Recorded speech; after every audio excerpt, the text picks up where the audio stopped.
as duas alegrias. Existem duas alegrias que o ser humano pode ter. A primeira alegria é a alegria na alma. E a segunda alegria é a alegria no espírito. A alma é exatamente os nossos sentimentos.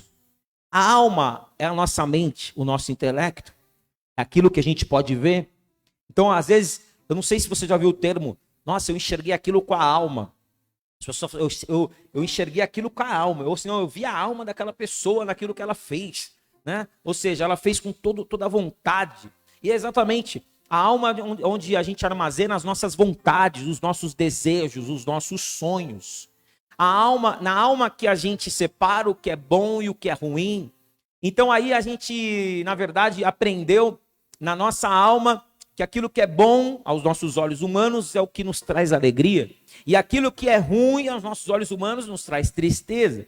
Então, nós somos movimentados diariamente, anualmente, pela nossa alma. Então, na alma é que a gente fica triste muitas vezes também. Porque a gente tem um padrão. É o padrão da carne, é o padrão da alma. Se esse padrão não for atingido, pronto, a gente fica triste. Então existe a alma, ela é movimentada pelo padrão humano. Agora, a outra alegria que nós temos é a alegria do espírito, que é uma alegria totalmente diferente da alegria da alma. Então a alegria da alma é muitas vezes quando você tem uma boa condição financeira, você compra um carro, você não fica alegre quando você compra um carro? Pô, comprei um carro novo, pastor, um cheiro de novo, banco novo, maravilhoso. Ó, comprei uma casa nova, pô, comprei a minha casa própria, daquela alegria de ter uma conquista material. Às vezes, poxa, casei, né? Pelo menos no primeiro dia você fica alegre, olha que bênção. Que bênção, né? Casei, tô alegre, né? Aí depois, para completar essa alegria, pô, vou ter um filho. Aí você tem um filho, pô, fica mais alegre ainda. Isso tudo são coisas que você se alegra na tua alma, né? Muitas vezes, agora eu encontrei uma igreja para eu frequentar, fiz amigos, né? Então, na alma você fica contente porque foi aceito num grupo de amigos. Isso tudo traz uma alegria. O mundo também oferece muitas coisas, traz alegrias momentâneas. Como o carnaval. Você não viu um monte de bloquinho na rua? Carnaval, tem um monte de gente que fica dando risada, pulando, dançando. Aquilo ali, humanamente falando, é uma alegria na alma. É uma alegria, a gente não pode dizer que não é uma alegria na alma. E é exatamente sobre essa alegria que Jesus está falando aqui em João 16. Eles agora vão se alegrar e vocês estarão tristes. Porque você vê todo mundo lá no carnaval pulando, dando risada e você está no retiro ali, às vezes até chorando assim na presença de Deus. E Jesus fala, eles vão se alegrar agora, né? Mas vocês vão se alegrar depois. Eles estão felizes agora e vocês estão tristes.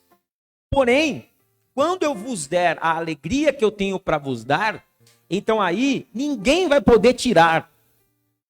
E aí vocês vão entender que o que vocês pedirem para o Pai, Ele vai dar para vocês. O que vocês pedirem para o Pai no meu nome, Ele vai dar para vocês. E aí a alegria de vocês não será uma alegria momentânea, e nem na alma, mas a alegria de vocês vai ser espiritual e vai ser completa. Quando que nós então começamos a experimentar dessa alegria espiritual? Primeiro, quando nós nos cansamos da alegria da alma. A alegria da alma, ela tem prazo de validade. Fica feliz ali com o carro que você comprou, mas daqui a pouco, passa um tempo, você já fala, pô, não é mais do ano. Cadê a alegria? Já foi embora. Fica alegria porque você tem alegria porque você ganhou um bom dinheiro, mas você gasta o dinheiro e está com o bolso vazio de novo. Pô, já estou triste de novo, estou sem dinheiro. Você tem alegria porque você casou, aí começa a dar os problemas no casamento, pô, já não tem mais alegria. Tem alegria porque teve um filho, aí o filho dá trabalho para dormir e você já fala, pô, perdi a alegria. Então, ou seja, essa alegria da alma é uma alegria que é passageira e cansa, gente, cansa. Por isso que a gente hoje a gente está estragado para o mundo. A gente está estragado para o mundo. Mesmo que você quiser voltar para o mundo, você não tem mais alegria lá fora.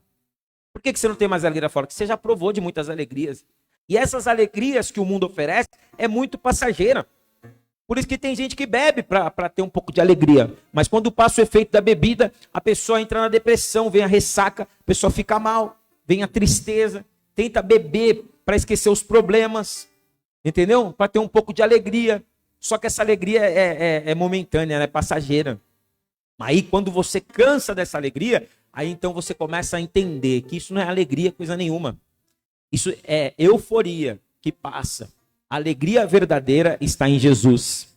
Jesus disse para a mulher samaritana: aquele que crer em mim, rios de águas vivas fluirão no seu interior.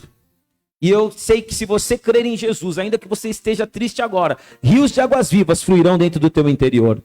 Eu não sei como que você entrou aqui, na tua alma, talvez você está triste. O Senhor sabe que você muitas vezes está triste. O Senhor sabe que muitas vezes você está angustiado, angustiada. O Senhor sabe que muitas vezes você fala: poxa, eu estou servindo a Deus, nada acontece na minha vida. Mas o Senhor está falando, Ele está te convidando para experimentar de uma alegria que o mundo não conhece. O mundo vai experimentar dessas alegrias materiais, carnais. Deus te chamou para desfrutar de uma alegria espiritual. E eu sei que nessa noite, em nome de Jesus, óleo de alegria vai cair sobre as nossas vidas. Você vai ter uma alegria que vai ser uma alegria profunda. Amém? Então põe a mão no teu peito assim e fala assim: Deus vai me dar uma alegria profunda. Quando é que nós temos essa alegria, em segundo lugar? Quando nós nascemos de novo. É aquilo que Jesus disse para Nicodemos. Aquele que quer entrar no reino de Deus tem que nascer da água e do Espírito. Da água para a purificação do pecado. E do Espírito, porque quando você aceita Jesus, teu Espírito que estava morto agora tem vida. E é exatamente nesse Espírito que você vai ter as maiores alegrias da tua vida, em nome de Jesus. Eu profetizo, você vai ter uma alegria que o mundo não vai entender, porque o mundo não tem. O mundo é movido pelas coisas materiais, pelas coisas que se podem ver. Nós somos movidos pela fé, pelas coisas que não se podem ver, pelas coisas que não têm explicação. E é exatamente esta alegria de quem nasceu de novo. Quem nasceu de novo não vive triste. Quem nasceu de novo não fica preocupado com as coisas dessa terra, porque ele nasceu para uma nova vida. E a vida dele agora é espiritual. Amém? Entenda isso na tua vida. Não adianta você querer ter as mesmas alegrias das pessoas que não conhecem a Jesus. Não adianta você querer ter as mesmas alegrias das pessoas, dos ímpios, daqueles que não creem em Deus. Não adianta você querer, por isso que hoje tem evangélicos que ficam gastando dinheiro com coaching. Gasta dinheiro com coach, por que gasta dinheiro com coach? Porque ele quer ter o que o ímpio tem, ele quer ter o que o mundo tem. Nunca nós vamos ter, irmãos, o que o ímpio tem, o que o mundo tem. Podemos até ter, só que vai ser para nós novamente um engano, vai ser para nós novamente um vazio, porque isso daí pode preencher por um tempo. O sucesso profissional pode preencher por um tempo. O dinheiro na conta, você fica feliz na hora. Mas quantas pessoas que estão com dinheiro na conta são infelizes, são tristes? Quantas pessoas que têm um carro, nossa, um ótimo, que é o carro dos seus sonhos, mas a pessoa, ela está ali amargurada, pensando em se matar. O espírito de morte está ali na vida dela. Por quê? Porque ela não tem a verdadeira alegria. Ela não nasceu de novo, mas nós nascemos de novo. Nós nascemos em Jesus Cristo. Nós temos todos os motivos para se alegrar, independentemente do dinheiro da conta, independentemente do carro, ou se eu estou andando a pé ou se eu estou de carro, independentemente se muitas vezes as más notícias vêm para as nossas vidas, pode vir o que for. Eu sei que o meu Redentor vive e é nele que eu me alegro todos os dias, é nele que eu tenho esperança. Acabamos de cantar aqui, a minha esperança, ela está no Filho da Luz, a minha esperança está em Jesus. Então levanta a sua mão e fala: a minha esperança está em Jesus. E aí, irmãos, quando a tua esperança está em Jesus, você não pode perder ele de vista. Então fala assim: eu não vou perder Jesus de vista. Amém? Olha para quem está do seu lado e fala: você não vai perder Jesus de vista. Por quê? Jesus é o Cordeiro de Deus. Abra sua Bíblia em Apocalipse 5:5. Apocalipse é o último livro da Bíblia.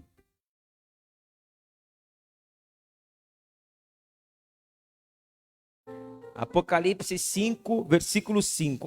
Olha só o que acontece aqui. Vamos ver no 4 e 5. Apocalipse 5, versículo 4 e 5. Acharam? Diz assim: eu chorava muito, porque ninguém foi achado digno de abrir o livro, nem mesmo de olhar para ele. Versículo 5. Todavia, leia comigo o 5. Todavia um dos anciãos me disse: não chores, eis o leão da tribo de Judá, a raiz de Davi, venceu para abrir o livro e os seus 7 selos. Apóstolo João, estava ali triste, chorando, porque ele viu um livro fechado, e o livro fechado significava: ninguém vai ser salvo. Livro fechado não tem nenhum nome escrito, porque ninguém era digno nem de abrir o livro, quanto mais a ter o nome no livro. Ele chora, porque ele falou: não tem esperança. Mas aí vem um ancião. Aí vem um ancião. Aí vem um homem de Deus. O ancião é um homem de Deus. O ancião é um profeta de Deus. O ancião é o anjo da igreja. Como eu estou aqui na posição de um ancião. E a mesma coisa que o ancião falou para João, eu falo para você: não chores. Por quê? Há um que foi achado digno de abrir o livro. Ele é o leão da tribo de Judá. O livro que estava fechado já foi aberto. E há uma alegria que ninguém tem. Se não tiver o nome lá, ninguém tem. Mas você tem, porque o teu nome está escrito lá, no livro da vida. Lucas 10, abra a tua Bíblia em Lucas 10. Lucas capítulo 10. Olha o que a Bíblia fala. Lucas capítulo 10. Ô irmãos, é maravilhoso. Aquilo que Deus faz nas nossas vidas é tremendo. Lucas capítulo de número 10.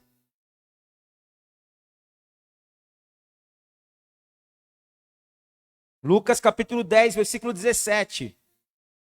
Acharam? Diz assim: então regressaram os 70. Leia comigo, irmãos. Então regressaram os 70, possuídos de alegria. Mas espera aí, calma. Lembra que eu falei que existe a alegria da alma e a alegria do espírito? Então, essa alegria aqui, ela dá um nome alegria, mas ela está disfarçada, mas é uma euforia. Você vai entender que Jesus vem corrigir eles. Aqui, ó, possuídos de alegria, dizendo, o que eles disseram? Senhor, os próprios demônios nos submetem pelo teu nome. Estavam alegres porque eles iam lá, Jesus deu autoridade para eles expulsar os demônios. Aí quando eles chegavam, os demônios vinham, eles falavam: em nome de Jesus, saiu, pum, o demônio saía. Em nome de Jesus, ser curada, a pessoa era curada. Olha que bênção. Aí os caras estufaram o peito, né, para voltar. Ah, Jesus, nós somos caras, nós expulsamos demônios. Ah, nós estamos alegres, né? Aí Jesus falou o que para eles? Versículo 18. Mas ele lhes disse: eu vi Satanás caindo do céu como um relâmpago. Versículo 19. E aí vos dei autoridade para pisar de serpentes e escorpiões sobre todo o poder do inimigo. E nada absolutamente vos causará dano. Agora o versículo 20. Não obstante, alegrai-vos não porque os espíritos se submetem, e sim porque o vosso nome está arrolado nos céus. Ele falou como se ele falasse assim: vocês estão felizinhos aí? Vocês estão alegrezinhos aí? Só porque os demônios se submeteram a vocês? Eu vi Satanás, eu não vi Satanás sair das pessoas, eu vi Satanás cair do céu. Então, se vocês estão alegres por isso, eu poderia ficar muito mais. Mas não estejam alegres por isso. Estejam alegres porque o nome de vocês está rolado nos céus. O nome de vocês está escrito no livro da vida. Então você tem muito motivo para se alegrar. Você tem motivos para se alegrar mais do que o ímpio.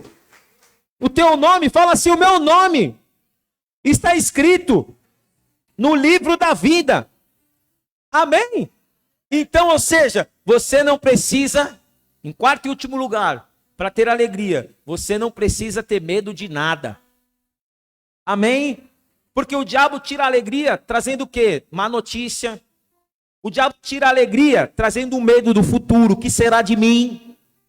Quando a gente para pensar, ou quando a gente olha para o passado, as coisas que nós vivemos de ruim, tudo isso vai querendo tirar o quê? A nossa força.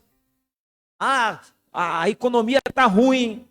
As coisas estão piorando. Estou sem dinheiro esse mês. Mês de fevereiro foi mais curto, foi mais difícil. O outro foi promovido lá na empresa, eu não fui. Então tudo isso aí vai querer minar o teu coração, te trazer preocupação, como se você fosse injustiçado. Aí vem um medo dentro do teu coração. A Bíblia conta a história de Esther. E a Bíblia fala que o rei Assuero, ele fez uma festa e mandou chamar a esposa dele, que se chamava Vasti. E ela não veio para a festa, para o banquete. E aí, os sábios ali da Pérsia falaram assim: rei, é melhor você mandar a Vasti embora. Porque senão o que vão dizer do rei da Pérsia? Que ela não respeitou o rei. É melhor você escolher uma outra esposa. Aí o rei pegou e falou, é verdade. Ele manda Vasti embora e ele faz um concurso de beleza. E aí começa a história da menina Radassa, que é o nome Esther, né? E ela é escolhida entre todas as donzelas. Ele olhou para ela e gostou dela. E aí ela se torna esposa dele. Ela era judia. Ela, na verdade, era órfã. Quem cuidou dela foi o tio dela, que chamava Mordecai. E ela, então, se torna rainha. De órfã, cuidada pelo tio, agora se torna rainha da Pérsia. O rei ficou apaixonado por ela, né? Só que Deus colocou Esther ali por um propósito. Um propósito que ninguém sabia. Porque existia um homem ali naquela terra da Pérsia que se chamava Amã. E esse Amã, meu Deus, esse Amã, ele era descendente de Amalequita. E a Amalequita sempre foi inimigo do povo de Deus. Vocês lembram lá, na época de Saul, quando Deus falou para Saul, deu uma ordem para Saul, vai lá e destrói os Amalequitas. E Saul desobedeceu e deixou o rei vivo, o rei Agag. Desde aquela época, Deus falou para Israel que os Amalequitas tinham que ser destruídos totalmente. Mas aí, olha só, o erro de Saul fez com que os Amalequitas não fossem destruídos. E agora tinha uma Amalequita lá na Pérsia. Olha como que são as coisas de Deus. Quando você não obedece a Deus hoje, aquilo que você deixou de obedecer hoje vai se levantar lá na frente contra você. E aí lá na frente, esse homem persa, que era Amalequita, Amã, ele também trabalhava no reinado. E ele tinha raiva de Mordecai, que era o tio de Esther. E obviamente não só de Mordecai, mas ele tinha raiva de todo mundo que era judeu, que estava ali na Pérsia. Que a Pérsia estava dominando naquele momento. E todos os judeus estavam sob o domínio da Pérsia. Como Israel ficou sob o domínio de Roma por muito tempo, como ficou sob o domínio da Babilônia por muito tempo, agora alguns estavam sob o domínio da Pérsia. Então ali, Amã tinha um plano. Amã bolou um plano para destruir o povo de Israel. Amã bolou um plano para destruir o povo de Deus. Mas Deus já tinha preparado a Esther para quê? Para ela influenciar o rei. Ninguém sabia. Nem ela sabia porque ela estava sendo levantada rainha, né? Nem ela sabia porque ela estava naquela posição. Nem ela sabia porque Deus tinha feito ele achar graça. Você acha que não tinha outras mulheres mais bonitas? Historicamente, a Pérsia, as judias não eram as mulheres mais bonitas. Por que o rei gostou dela? Porque, na verdade, os olhos do rei foram envolvidos pela graça de Deus. É igual os homens feios na igreja que casam com mulher bonita. Os olhos, né, foram envolvidos pela graça de Deus, e aí Deus deu a graça. Mas tudo tem o quê? Um propósito. Então fala assim comigo, tudo tem um propósito. Fala assim, se Deus me colocou na posição que me colocou, é por um propósito. E Deus sempre tem um livramento para as nossas vidas. E aí então, Amã se levanta e Amã faz, olha só, Amã influencia o rei Assuero, a escrever um edito de que haveria um dia, olha que loucura isso, de que haveria um dia em que o povo judeu teria que ser extinto da Pérsia. Eles iam matar todo mundo, sem direito de defesa. Esse dia já estava marcado. E aí então, todos os judeus se vestiram, naquela época eles tinham uma mania, né, quando eles ficavam tristes por uma má notícia, quando eles ficavam, quando eles estavam em perigo, quando eles estavam com medo, quando uma desgraça acontecia, eles se vestiam de pano de saco. Eles pegavam aqueles panos de saco, se vestiam de pano de saco, alguns rapavam a cabeça, eles pegavam isso aí e punham a cara no pó, e se humilhavam diante de Deus, e foi isso que eles fizeram. E agora, tem um dia que o nosso povo vai deixar de existir, porque o rei escreveu um edito que todo mundo vai morrer. Eles vão matar a gente. Só que Esther já estava ali. E Deus já tinha colocado ela ali por um propósito. Para quê? Para influenciar. Só que ela não tinha entendido no primeiro momento. Então aí o tio dela teve que lembrar ela. Mordecai. Mordecai ficou lá na escadaria do palácio. E ela rainha. E o tio dela cuidou dela lá na escadaria. E aí ele manda uma cartinha para ela. Ele fala para os servos mandar um recado para ela. Fala para Esther que talvez Deus tenha levantado ela nessa posição, para exatamente nesse momento ela influenciar o rei a não fazer isso. Ele precisa revogar esse decreto, porque senão é o fim do nosso povo. Aí sabe o que Esther respondeu? Para Mordecai, fala pro meu tio lá que eu não vou fazer isso não. Eu não sou doida, eu não quero morrer. Olha só, perdeu a noção do perigo. Perdeu a noção do motivo pelo qual Deus tinha colocado ela ali naquela posição. E eu abro um parênteses aqui nessa pregação. Nunca perca a noção de onde Deus te colocou e para o propósito que Deus está te colocando. Porque às vezes, quando você está na boa, se você achar que está na boa e não precisa fazer mais nada para Deus, que você achar que está na boa e não precisa fazer mais nada pela igreja, se você achar que está na boa e não precisa mais vir no culto, e você achar que está na boa e que você agora eu só assisto online. Aí você vai ver o que vai acontecer. Vai acontecer exatamente o que aconteceu. Eu vou ser um Mordecai hoje aqui. E você seja um Mordecai para mim também. Amém? Porque Mordecai manda avisar ela. Fala assim, fala para minha sobrinha o seguinte. E tudo bem, ela não quer entrar na briga. Ela acha que Deus colocou ela lá só para ficar nos olhos de beleza, passando Mary Kay, batom e tudo mais. Ela acha isso, né? Então é o seguinte, fala para ela que Deus vai arrumar um outro jeito de livrar o povo dele. Porque Deus sempre tem mais de um plano. Deus sempre tem a sua forma sobrenatural de fazer um milagre. Deus não precisa de mim, Deus não precisa de você. Se essa igreja aqui, se a gente decidir ir embora hoje daqui, não ficar uma pessoa aqui, de meia pessoa, Deus faz uma igreja maior do que essa. Porque Ele é Deus. E Ele pode tudo que Ele quiser. E quando a gente se sente insubstituível, aí já tem alguém aquecendo lá no banco de Deus, aquecendo ou dando farol alto para entrar no nosso lugar. Então é bom a gente fazer o que a gente foi chamado para fazer. Amém? É bom a gente usar os dons que Deus nos deu para servir a Ele, para servir à igreja. É bom a gente usar os talentos que Deus nos deu para até o último dia da nossa vida cumprir o nosso chamado, para que a gente possa dizer como o apóstolo Paulo no último dia de vida: combati o bom combate, completei a carreira e guardei a fé.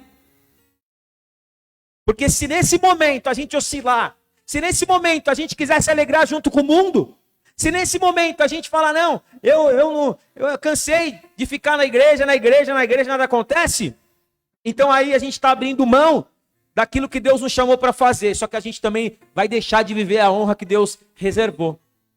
Mas ainda havia tempo para se arrepender. Tinha muita gente triste ali naquele momento. O povo estava todo triste. O povo de Esther estava todo triste. E ela regalada. E ela sentada no trono, sendo servida pelos banquetes. Aí é o seguinte, Mordecai falou, se você não intervir, você pode intervir, mas Deus vai usar outro meio de livrar o seu povo, você não vai fazer parte disso. Na hora que ela recebeu ali a palavra, tá igual a gente aqui, na hora que recebeu, o que eu vou fazer? Fala para o meu tio lá, para ele então orar por mim. Jejua 3 dias por mim, ora por mim, porque eu não quero perder a minha posição não. Eu tenho temor de Deus. E o temor de Deus é o princípio da sabedoria. E ela então jejua, o povo todo jejua. E eles jejuavam com tristeza, né? Porque estavam esperando o pior. Mas estavam ali jejuando, clamando, se humilhando, chorando na presença de Deus. E aí Esther ali também jejuando 3 dias. E tinha uma lei que se alguém entrasse na presença do rei sem ser chamado, morria. Então ela já fazia 3 meses que o rei não chamava ela. Parecia que aquele encanto foi tão coisa do maligno. Você vê que o inimigo age. Que aquele encanto que ele teve por ela, ele perdeu 3 meses sem chamar ela. Então ela falou, já não me chama 3 meses, agora eu vou ter que entrar na presença dele sem ele me chamar. E há uma lei que se alguém entrar na presença do rei sem ser chamado, morre, a não ser que ele estenda o cetro na direção da pessoa. Então agora, falamos do rei na palavra da oferta, estamos falando do rei na palavra, não foi combinado. Amém? Não foi combinado, é Deus que está aqui nesse lugar, dizendo que Ele é o rei das nossas vidas. Amém? E aí então, agora ela teria que encontrar a graça de novo. A graça, o favor do rei. Aí passou 3 dias de jejum, 3 dias de humilhação, 3 dias de choro. Meu Deus, é muita revelação aqui, irmãos. Vou repetir, 3 dias de jejum, 3 dias de humilhação, 3 dias de choro, 3 dias Jesus morto. Amém? 3 dias. E aí depois de 3 dias ela fala, agora é a hora. Vou lá entrar na presença do meu marido que não me chamou. E se ele não estender o cetro, eu estou lascada. E ela pega e vai lá. E aí abre aquelas portas, né? As portas do palácio. Ei, Assuero. Na sua presença quer entrar a rainha Esther. E aí o rei sentado lá, acho que o rei estava lá todo demoniado, né? Envolvido pelo plano do inimigo. Queria matar todo mundo. Estava igual o Putin, estava demoniado. Né? Ninguém convencia ele, ao contrário. Aliás, só o inimigo conseguia convencer ele a matar, roubar e destruir. Porque o João 10:10, o ladrão veio para roubar, matar e destruir. Só que tinha alguém que podia convencer. Esther. Só que na hora que ele está sentado ali envolvido, imagino que foi tipo, é igual quem é corintiano, eu não sei se eu sou corintiano, e corintiano a gente fala que é sofredor. Por quê? O Corinthians sempre deixa para ganhar no último minuto. Quantas vezes eu já sofri isso? Parece pobre. Pobre só vai dar certo nos 45, na prorrogação, nos pênaltis. E ainda com o inimigo chutando por cima. Meu Deus do céu. Eu acho que, por isso que eu falo, todo mundo aqui tinha que ser corintiano. Quem é crente tinha que ser corintiano, porque é muito parecido o sofrimento. E aí, então, eu imagino que ele estava sentado assim, ó. Não vou mudar de ideia. Ela começou, a rainha entrou. E ali, Senhor, cobre com teu sangue, me dá graça. É igual você, quando chega no trabalho, o chefe tá louco para te mandar embora. Senhor, me cobre com teu sangue, tem misericórdia da minha vida. Igual você, quando tá lá e tem um monte de gente com inveja de você, parece que lá na tua empresa está na cova dos leões, né? Um monte de leão olhando querendo te devorar. Ô, Senhor, me livra, que eu não tenha cheiro de carne, Senhor, né? A Esther também, ela vai entrando e nada do rei levantar o cetro. Mas quando ela chega perto do trono, ele olha para ela, aquela entidade maligna, aquela legião de demônios que estava ali, com certeza era demônio que estava ali influenciando ele para matar o povo de Deus, irmãos. Você imagina? E você não entende, mas muitas vezes o que você passa, o que está ao teu redor, você não vê, mas é demônio que vem querer te matar os seus sonhos, que vem querer te deixar triste, que vem querer acabar com o teu dia, que vem querer falar que você não vai ter futuro, que vem querer dizer que não adianta nada você estar vindo para a igreja, que adianta nada você estar servindo a Deus, que às vezes, não sei, vem na tua cabeça uns negócios assim estranhos, fala se não é verdade, vem uns negócios estranhos assim, não sei porque eu estou na igreja, não sei porque eu me batizei, é melhor não ir mais. Começa a vir as coisas na tua cabeça. Eu estou dando dízimo, mas está me faltando. Não sei o quê. Não estou mais crendo em nada. Está repreendido em nome de Jesus isso da sua vida, esses pensamentos malignos da tua cabeça e da minha cabeça. Porque quando chegou ali, irmão, parece que aquela nuvem demoníaca saiu do rei. E aí então, o rei olhou para ela e voltou ao normal. Voltou ao normal, olhou e achou graça. E sabe o que ele fez? Estendeu o cetro e falou: minha esposa, fala o que você quer me falar, que você é bem-vinda aqui. Naquela hora, ou seja, o espírito de morte caiu por terra, porque o cetro do rei Assuero, ao favor de Deus, veio sobre a vida de Esther novamente, e ela fez o que Deus tinha mandado ela fazer. E eu estou dizendo para você, na hora certa, o cetro vai estender, ainda que você fala, pastor, é luta em cima de luta, fica tranquilo, continua jejuando, continua chorando, continua, ainda que você esteja triste, continua fazendo o que Deus te mandou, porque na hora que o rei estendeu cetro, aquela legião de demônios vai cair por terra e você vai ter vitória em nome de Jesus. Ela estende o cetro, ele estende o cetro e fala, minha esposa. Aí a querida fala, ela encontrou aqui, Jesus falou aqui, que combina com essa palavra. Aí quando vocês descobrirem a minha alegria, vocês pedirão ao Pai em meu nome, o que vocês quiserem, e o Pai dará para vocês, e a alegria de vocês vai ser completa. E foi, sabe o que aconteceu? Meu Deus do céu, meu Deus, que revelação maravilhosa. Aí o rei fala para ela assim, ele não só levanta o cetro, ele fala assim, minha esposa, depois de 3 meses sem chamar ela, minha esposa, me pede até metade do meu reino, que eu não vou te negar. Dá glória, falou, glória. Naquela hora aquele povo que estava já já marcado o dia da morte, agora tinha uma esperança. E eu declaro, tem uma esperança para a tua vida em nome de Jesus, no meio desse caos que você está vivendo, no meio dessa situação que você fala nunca vai se resolver. Eu quero dizer para você, tem uma esperança para você. Tem uma esperança para mim. Porque a minha esperança, ela é uma esperança que faz com que eu tenha a convicção que o amor de Deus está sobre a minha vida, Romanos capítulo 5. E aí então ele fala, pede metade até do meu reino. Ela falou, não quero metade do seu reino não. E aí Jesus fala, tem que saber pedir. Tem que saber pedir, amém? Às vezes a gente se empolga e fica pedindo coisa que não é para pedir. E aí então ela soube pedir, ela não falou, não quero nada, não quero riqueza. Eu não quero nada que você tem, já sou sua esposa. Eu não vou pedir o que já é meu, já sou sua esposa. Tudo que é do marido é da esposa, metade pelo menos. Até brinquei ontem na escola bíblica, né? Eu descobri que Zaqueu separou. Que Jesus chegou na casa dele e ele falou, vou dar metade dos meus bens. Perdeu, separou. Quando separa, dá metade dos bens, perde tudo. Né? Vai refazer, misericórdia. Ali naquele momento, então o que aconteceu? A Esther fala assim, não quero nada, eu quero só que você revogue o edito. Que o meu povo não venha morrer. A gente não fez nada de mal. O que eles querem? A nossa morte. Você já parou para perguntar isso? Falou assim, será que eu fiz tanta coisa ruim? Quem já parou para pensar nisso? Será que eu sou tão ruim assim para viver essas lutas que eu vivo? Quem aqui já se acusou? Falou assim, acho que foi o erro que eu cometi. Há não sei quantos anos atrás, eu estou pagando. Aí chega um filho do capeta para você e fala assim que foi a outra vida. Você foi lá na outra vida que você fez, que agora você está pagando aqui. Na outra vida você foi um pitbull que mordeu o pastor da igreja. Né? Aí agora você está pagando. Mas não é, irmãos. Não tem nada a ver. Jesus já pagou todos os seus pecados na cruz do Calvário. E os meus pecados, isso é roubo do inimigo, para vir nos acusar. Igual hoje, conversando com a minha irmã, ela falou assim, mas tudo que você viveu na sua vida, né? Você tem motivos para guardar algumas coisas, você tem motivos para, às vezes, ser um pouco revoltado. Eu falei, mas eu não guardo nada no meu coração. Nada, nada, nada, o meu coração é limpo. Porque eu assumo que tudo que eu vivi na minha vida, de ruim ou de bom, é culpa minha. Amém? Não é culpa de ninguém. Não é culpa do meu pai, não é culpa da minha mãe, não é culpa da minha irmã, não é culpa de ninguém. Tudo que eu planto, eu colho.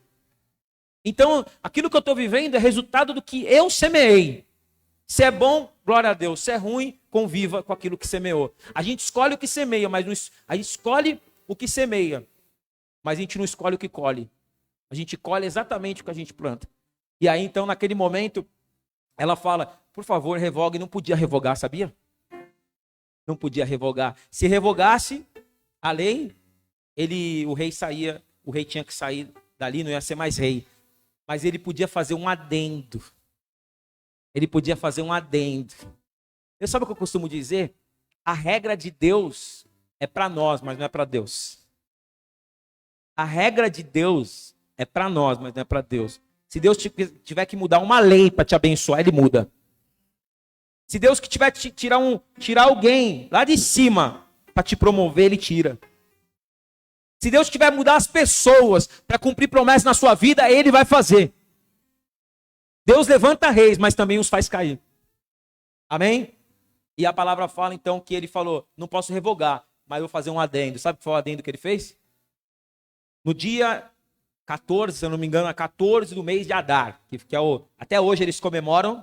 Lá em Israel tem essa festa no mês de Adar, que é o mês de outubro. Eles comemoram. E sabe como é que eles comemoram? Eles comemoram com a orelha do inimigo, a orelha de Amã. Até hoje eles comem a orelha de Amã. E Amã foi o precursor de querer destruir totalmente o povo judeu. E aí então, no dia 14 do mês de Adar, eu, rei Assuero, faço um edito de que haverá a tentativa da morte dos judeus. E esse dia não pode ser anulado. Mas eu ponho um adendo que nesse dia eles poderão se defender. E ali ele estava trazendo a oportunidade do povo judeu viver. Sabe o que eu entendo com isso? Deus talvez não vai anular a nossa luta, mas vai nos dar a condição de lutar. Deus não vai tirar a luta da nossa vida, que você está falando, Deus, eu não aguento mais essa luta, me tira daqui, eu não tenho mais força. Mas Deus vai te dar todas as ferramentas, Deus vai te dar tudo aquilo que você necessita para você enfrentar e vencer. E foi o que eles fizeram naquele dia 14. Houve uma grande luta e o povo de Israel, com a força de Deus, resistiu. E o povo que estava triste, aquele dia que era para ser o dia da morte, o dia do luto, o dia da tristeza, Deus transformou. E a Bíblia fala em Ester 8,16, que houve no meio do povo de Deus felicidade, alegria, regozijo e honra. No lugar da tristeza, da angústia e da morte, houve felicidade, alegria, regozijo e honra. E eu profetizo, no meio da tristeza, no meio da angústia, no meio do medo, no meio daquilo que o inimigo tem tramado contra a tua vida, Deus está anulando o plano do inimigo e Ele está trazendo para você felicidade, alegria, regozijo e honra em nome de Jesus. Eu termino com 3 versículos. Para você sair daqui alegre nessa noite. O primeiro, Neemias 8,15. A alegria do Senhor é a nossa força. Levanta a tua mão e fala, a alegria do Senhor é a minha força. O segundo, Filipenses 4, versículo 4. Alegrai-vos no Senhor. Outra vez vos digo, alegrai-vos. E o último, Salmo 118, verso 24. Esse é o dia que o Senhor fez. Alegremo-nos nele, regozijemo-nos nele, porque o povo de Deus não foi chamado para ter morte e para ter tristeza, mas foi chamado para ter vida e vida com abundância e vida com alegria no Senhor, em nome de Jesus. Dá um pulo da tua cadeira, porque você vai sair daqui feliz nessa noite. Você vai sair daqui alegre. E essa alegria que Deus vai te dar, ninguém vai poder tirar em nome de Jesus. Alegre o teu coração.